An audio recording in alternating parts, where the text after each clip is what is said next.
Yiggy yo, yiggy yay, welcome back to Influence Wars, where we expose who is fighting to own your attention online, how they stand to benefit, and how you can remain digitally sober. I am your host, Anti-Prophet, and today's topic is, are Europe's leaders addicted to drugs? So yesterday, a video started going crazy on X, where Macron, who is the president of France, and Keir Starmer, who is the leader of Great Britain, allegedly got caught with by reporters who weren't supposed to be in the room. And the wildest part with all of this is that people are saying that their drug dealer was Zelensky. Now, obviously, if this is true, this is a major political nightmare, as it's pretty wild stuff. So with all this being said, let's take a look at the clip.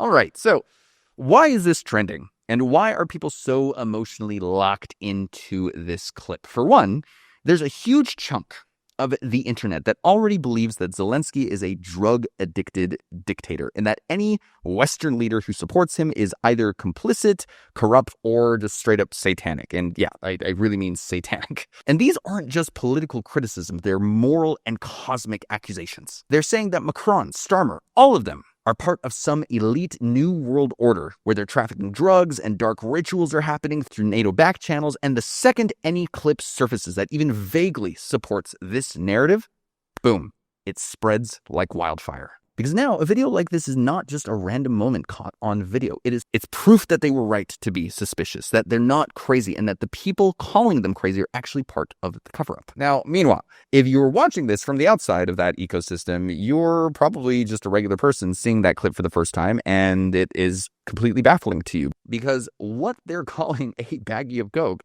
is clearly a tissue, and what they think is a snorting spoon doesn't look anything remotely like a snorting spoon. And if you don't believe me, this is what a snorting spoon looks like, and that doesn't look like the thing on the table. However, none of this matters because this was never about facts. It's about vibes. This type of content isn't meant to inform you. It's meant to lock you in. Because the thing you got to remember here is that people on social media who put content in front of you always have an ulterior motive. Now, there is a cluster of rage bait repost accounts that push this video into virality, and I am specifically talking about Dr. Simon Godek. I'm talking about the account Megatron. I'm talking about the account from Dr. Anastasia Maria Lupus, and I'm talking about the account from Scott Ritter and Os Integrity. But once you take a closer look, you start to see it for what it actually is. A distributed network of rage content accounts operating in tandem, knowingly or not, to hijack the same viral storylines, inflate them into proof of a deeper political rot, and harvest engagement from the wreckage that they cause. Whether their names are real or fake almost doesn't matter. What matters is the system they've plugged into and how easily that system weaponizes human attention, specifically your attention.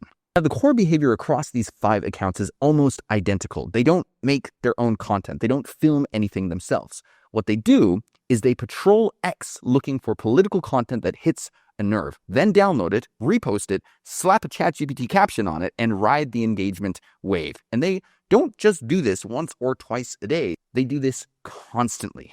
Some of these accounts are literally posting dozens of times a day.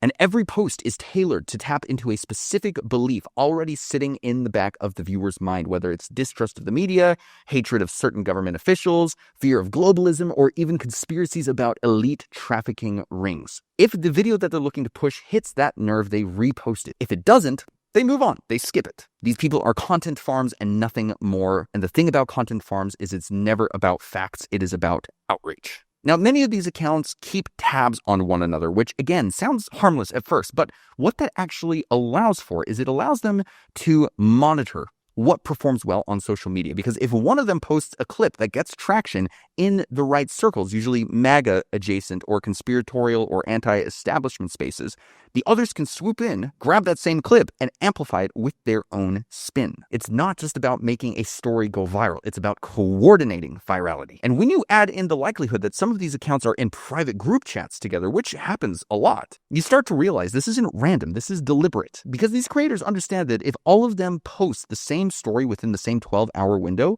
even with a ridiculous story like this, it starts to feel real just by sheer repetition, simply because you're seeing it everywhere. And if you are the average user scrolling through X and you see 5 different large accounts pushing the same clip, your brain doesn't question it. It says, oh wow, this must be important. It must be real because everyone is posting about it. And in that moment, their strategy works perfectly because the illusion then becomes reality. However, we haven't even gotten to the motives yet. Because at first glance, these pages seem to operate in different ways. For example, Aus Integrity has an anonymous nationalistic branding around preserving Australian freedoms. Megatron and Anastasia rely on emotional intensity and present themselves as truth tellers. Scott Ritter tries to give off the air of legitimacy as a former Marine and weapons inspector. And Dr. Simon Goddick, well, this guy is playing an entirely different game because he is building a real business, which we'll get to in a little bit. But to start off with, why don't we start with the least impressive business model between these couple of pages and we'll work our way to the top. Starting with Aus Integrity. This is an Australian-themed political page that posts content against the erosion of Australian freedoms by governments and foreign influences that allegedly don't have Australians' best interests at heart. This account posts about 11 times per day, which tells me this is probably a smaller operation overall, likely not a foreign bot farm designed to destabilize Australian discourse.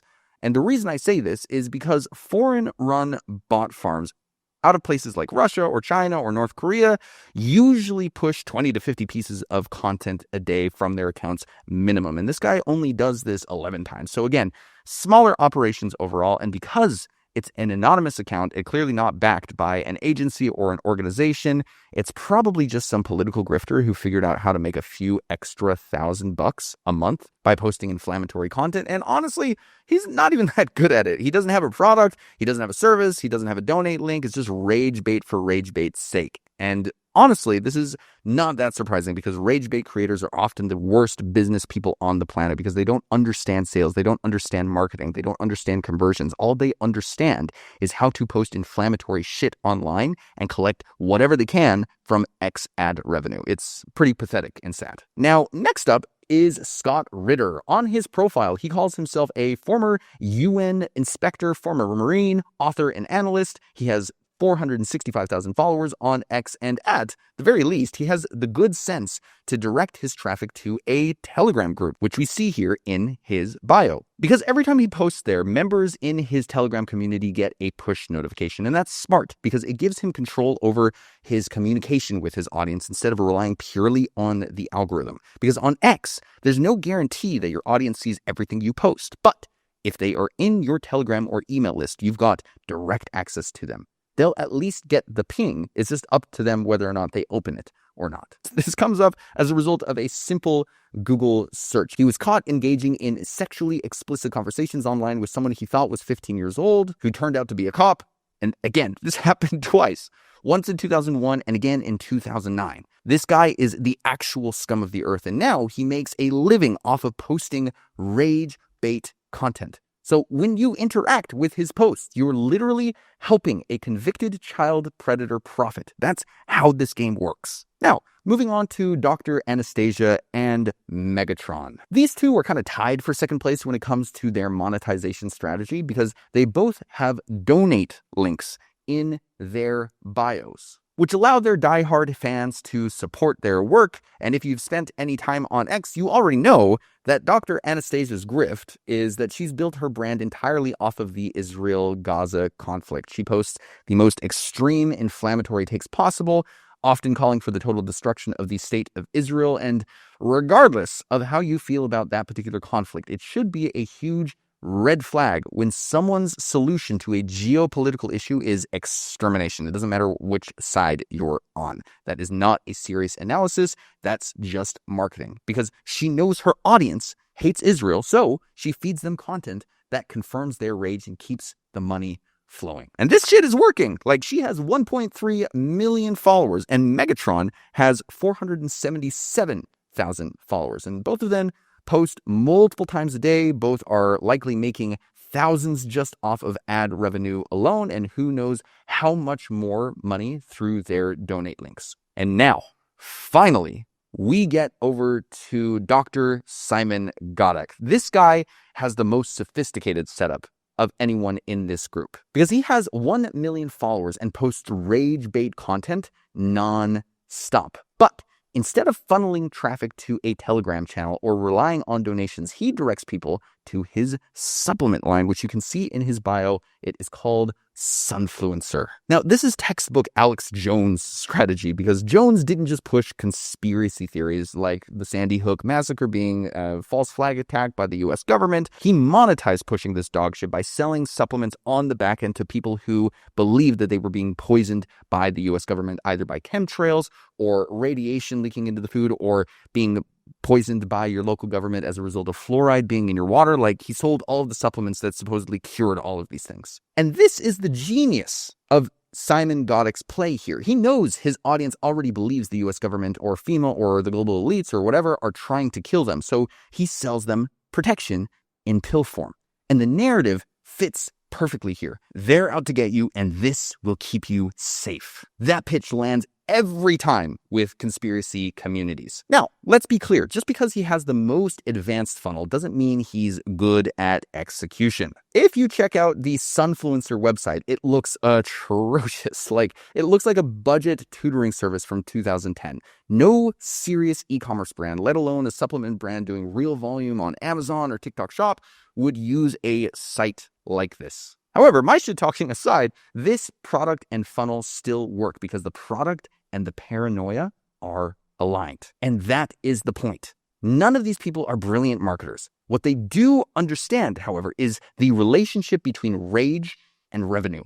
They know how to post rage bait that makes people feel like the world is ending and then funnel that attention into donations, clicks, or sales. And the reason they do this is because this type of marketing is fucking easy. Because it takes real work and dedication to build a smart marketing campaign. It takes coordination, money, strategy, all of it. But you do not need any of that if you are willing to contribute to the slow psychological decay of the US population, if you are willing to fill someone's feed full of outrage, rage bait, and include a link in your bio in order to drive all of that attention to your product. Like, if you have the willingness to make the world dumber for a paycheck, the world is yours as far as social media is concerned. But most importantly, the thing that you have to remember here is that no matter what piece of content you come across on social media, there's always an ulterior motive behind why it's being put in front of you. Like I said at the beginning of this video, even I and my brand are part of that equation. I'm here to make money. I'm not your friend. I'm not your mentor. I'm not your prophet. This is a business. I am here to make money. And on top of this, everyone I showed you in this video is here to make money as well, because creating content and posting it online every single day takes significant work. Nobody's doing this shit for free. And the worst part of all of this is that the algorithm pushes content like this because it knows what gets the most engagement online. It doesn't care if that content makes users more mentally ill, more upset, more anxious, more depressed, more paranoid, even more schizophrenic. It literally doesn't matter. These platforms will push out anything they can to keep you scrolling, because the longer you stay on their platform, the more ads they can show you and the more money they make. And they are fully willing to push content from creators like Dr. Simon Godek, Dr. Anastasia, Megatron, Os Integrity, and even literal multi-conviction sex offenders like Scott Ritter in order to turn a profit. Which then begs the question, why do you let yourself play right into the hands of these companies and these creators who know that their content makes people more miserable, but post it anyway because they care more about making money than they do about their fellow citizens? Because remember, the only reason the algorithm is able to serve you videos like this in your feed is because it has enough data on you and your unconscious behavior to know what you want to see before you even know it yourself consciously, which means your feed is a mirror of your subconscious. You are literally being drawn to content posted by convicted child predators when you engage with rage bait content like this. And the question you need to ask yourself then is, what does that say about your subconscious? That is the question to ask. And if you want to take this question even deeper to see just how far down the rabbit hole goes, then click on this video right here.